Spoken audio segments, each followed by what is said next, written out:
Rais Donald Trump atangaza mikakati ya mwaka 2026.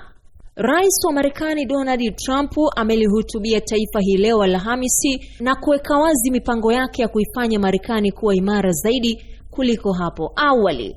Katika mengi aliyoyazungumza, Donald Trump alianza kutoa hotuba yake kwa kutaja orodha ndefu ya kile alichokiona kama mafanikio yake katika mwaka wake wa kwanza madarakani. Amebainisha kwamba licha ya kuirithi nchi ikiwa katika hali mbaya kutoka kwa mtangulizi wake Joe Biden, lakini wamefanikiwa kuleta mabadiliko chanya kuliko rais mwingine yeyote kwenye historia ya Marekani. Miongoni mwa masuala aliyogusia kwa kifupi ni uhalifu, uhamiaji, vita dhidi ya dawa za kulevya na hata kuimarisha tena jeshi la Marekani.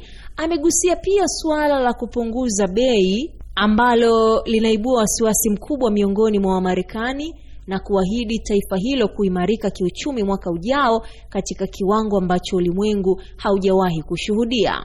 Kwenye suala la uhamiaji, ametangaza masharti makali zaidi ya kuingia katika nchi hiyo na kuongeza orodha ya mataifa ambayo raia wake wamepigwa marufuku kuingia katika nchi hiyo.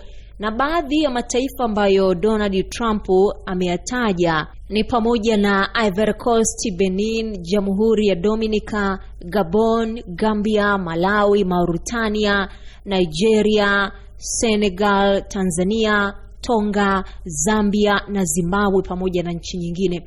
Kabla ya hapo, mwezi Juni, kulikuwa kuna marufuku nyingine ya kuingia nchini Marekani ambayo ilitolewa kwa raia wa Afghanistan, Myanmar, Chadi, Jamhuri ya Kongo, Equatorial Guinea, Eritrea, Haiti, Iran, Libya, Somalia, Sudan na Yemen.